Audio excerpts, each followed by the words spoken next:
Can I ask you, do you know what I wrote down here? I was listening to that piece there.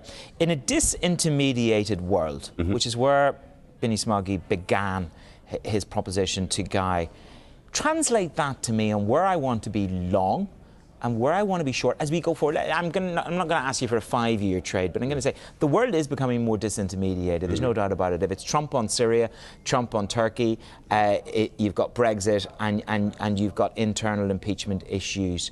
What's the safest trade 2020, first of all? Look, I hate to quote your previous guests you've had on the show. It's okay, you can. I do believe David Bloom's position that there is no alternative at this point in time to the dollar. I think you're hard-pressed to find better yield in terms of yield outside, for volume, outside U.S. Treasuries, outside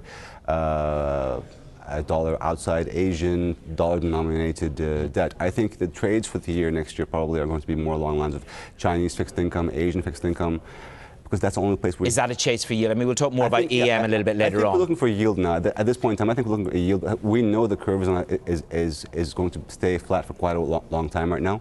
So I think there will be an active search for yield. There's nowhere else to find yield at this point in time. If we have a hard Brexit, because I was supposed to talk about Brexit in this block, so the producer is already upset. If we have a hard Brexit, the assumption is that the Bank of England will cut rates by 70 basis points.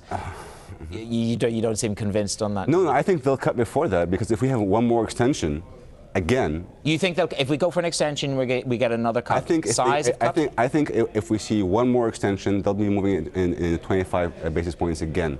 I think that the Bank of England is beginning to see pressure on the economy. The data in the UK is turning. It's not pretty.